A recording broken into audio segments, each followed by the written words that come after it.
Good morning, good afternoon, good evening, and welcome to the Bridge Broadcast Show. This is your host, Tina Boyle White, and I'm excited to be here yet another time. I have my guest, I'm going to call her Dr. Mariah already. We're just going to call her Dr. Mariah. She is a student in training. We have been on an amazing journey for the last couple of sessions, and we are hoping that you are having a great time. Well, you know what? As your host, Tina Boyle White of the Bridge Broadcast Show, our vision is really here to help you get from where you are to where you want and need to be. And how do we do that? We do that by helping you, spirit, soul, and body, to be able to overcome and be successful in the area of each of your the tripart being you are. And we've been focusing on this season 3. No, we're in season 4. We've been focusing on your physical well-being. It is really important that you know that your body can be healed and that you don't walk in fear. And there's just a few things that you need to know about that help us stay in this place of healing and wholeness. And that's what Dr. Mariah is going to talk to us about today. We're going to continue on. If you saw that last show on sleep hygiene, what an amazing show. And the show before that, go and look us up and see what we've been talking about. You don't want to miss it. You want to jump on board with us. Dr. Mariah, welcome again to the Bridge Broadcast Show. Thank you. Thank you so much. Yes, naturopathic student in training. And I'm happy to be here with all of you and growing myself and your knowledge.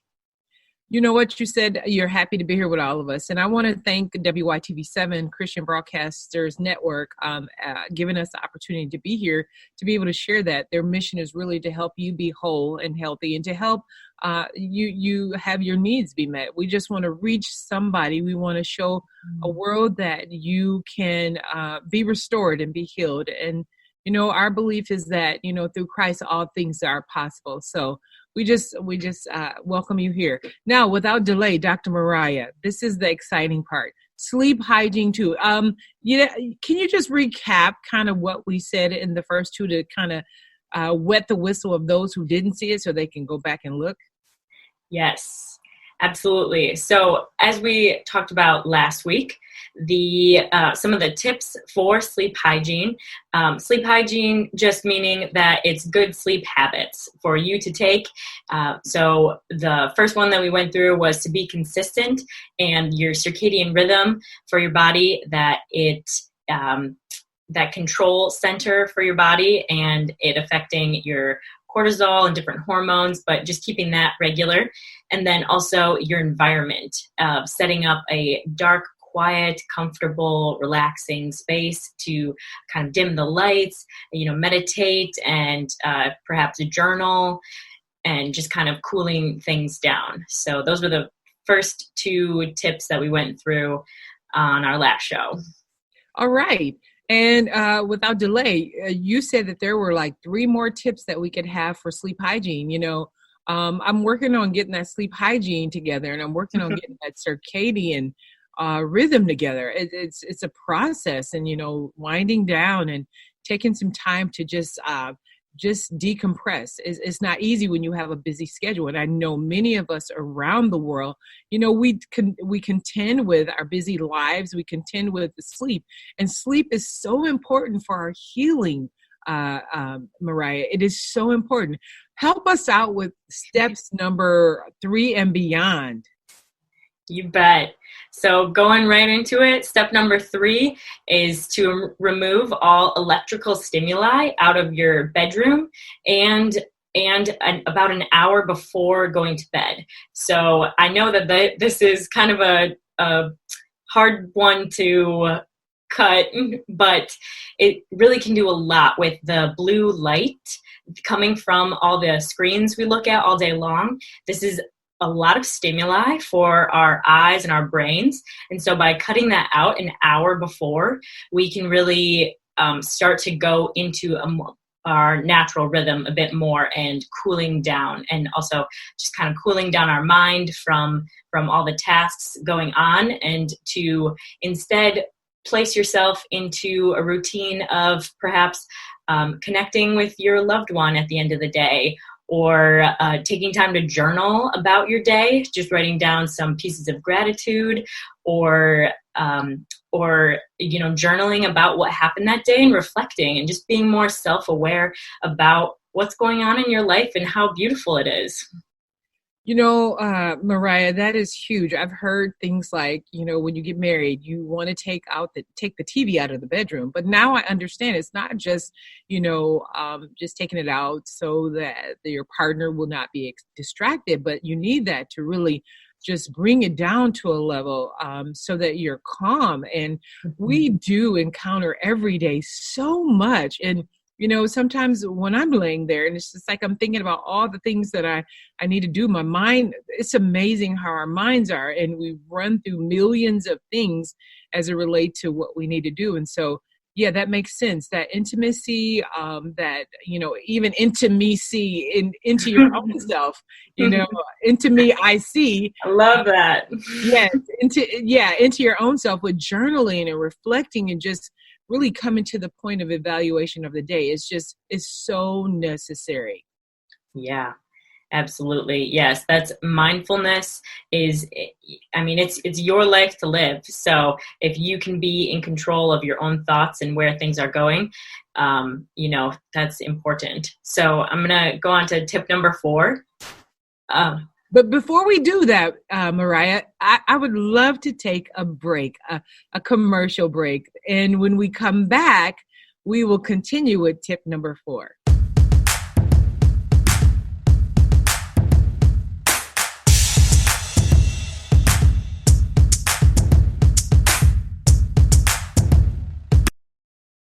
All right, Mariah, help us out with tip number 4. So tip number 4, we have to avoid big meals about an hour or 2 before you go to bed, and also to avoid alcohol and caffeine earlier on, so that your body has time to metabolize and digest.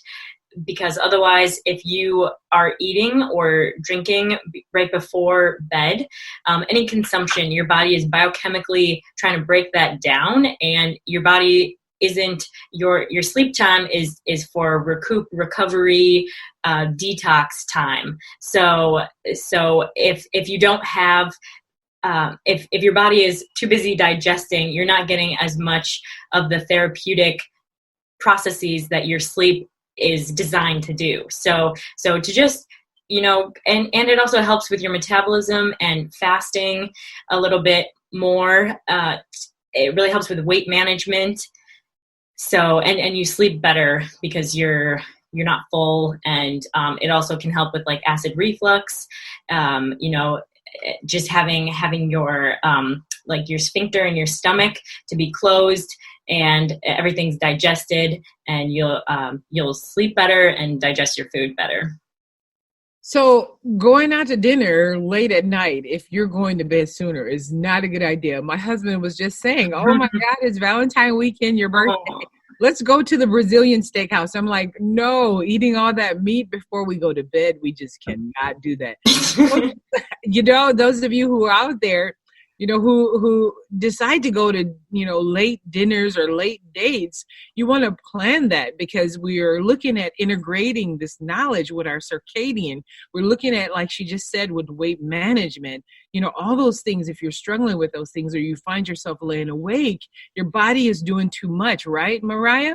That's so true. That is so true. Because with your body increasing, so alcohol, for instance, it increases adenosine, which is a hormone that is naturally decreases throughout the day and makes you tired. And so alcohol increases that, but it does the opposite effect. It actually kind of enhances your awakeness, if you will. And so then we're not getting as much of that rapid eye movement sleep and that deep sleep. So this is really there's direct studies that are correlating that break between your sleep and eating and alcohol. So, ladies and gentlemen, no glasses of wine, even if it's holy wine, before bed. You can, maybe an hour or two before you go to bed. And we can balance, because we're all about balancing. We don't want to cut things out of our lives. We want to live whole and beautiful lives within reason. So, just you take pleasure in your life, but also do it at the right time. So, Mariah, tell us the next step.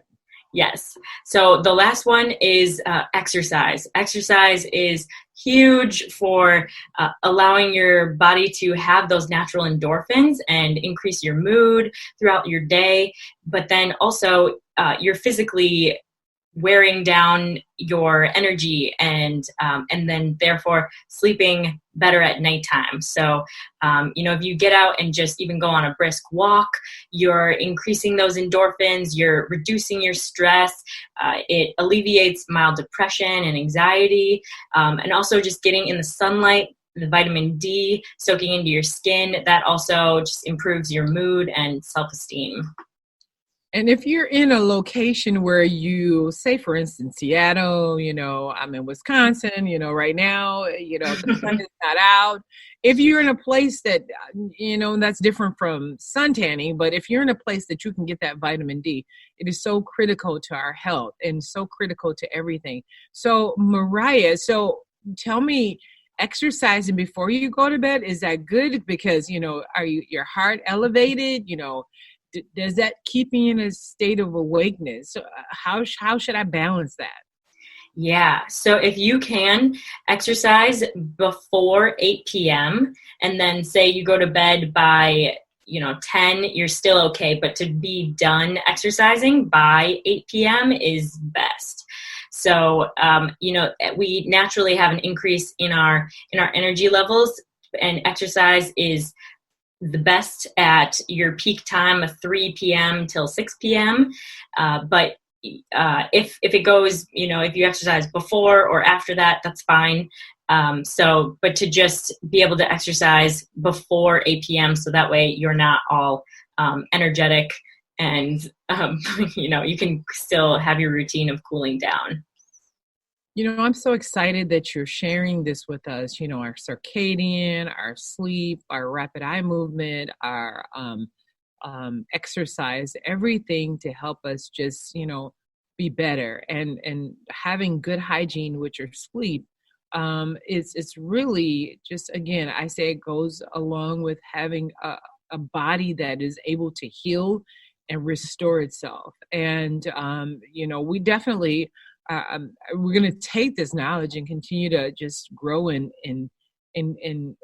our hygiene of sleep and just our health in general, because that's what we want to do. We want to give our bodies the opportunity to just restore and repair itself. Mariah, what else can you share with us as we, get ready to transition off today? That's right. So yeah, basically, the reason why we're doing all of these things is to benefit our health. As you were saying, that we are more whole when we have our basic functions met, our basic needs met. So, this boosts our immune system. It maintains a healthy weight. You also lower your risk of heart disease and diabetes. It increases your mood, helps with anxiety and depression. And then, it just helps you think more clearly throughout your school day or your work day, and helps you to get along better with people and just be human to human, and enjoying our lives as they should be, happy after a healthy and good night's rest. Wow. Thank you, Mariah. That's just been so refreshing. I feel so refreshed, even just like I feel like my immune system is getting better just thinking about having a better sleep hygiene. I feel like I'm just getting better by the minute. This has been exciting, getting part 2 of this sleep hygiene. And as we wrap up today, I just want to thank you for chiming in with us, Mariah and myself, Tina Boyle White. Mariah, say your last name again. Say it for us. Yes, Mariah Everts. All right, Mariah Everts, not Everts, but Everts. And you know what? Dr. Mariah in the making, Dr. Everett's in the making in Canada. And we're just grateful that she can join us at WYTV7 and the Bridge Broadcast Show to just enlighten you and share this with a friend. Share this video with a friend. Like us on YouTube. Subscribe to us. Tell us that you're enjoying what we're giving you, and let us know, because we're out here trying to help you. And we have a student doctor in training. What she learns, you learn, I learn, we all learn, and we all get better. And you know what? And it's all to the glory of God. That's all we want to do, is give God glory with our lives. And with being said, don't forget to join us on the next one. The next show we will have is part 3, sleep hygiene, busting those myths. So we'll see you when we come back. Have a good one. Bye-bye.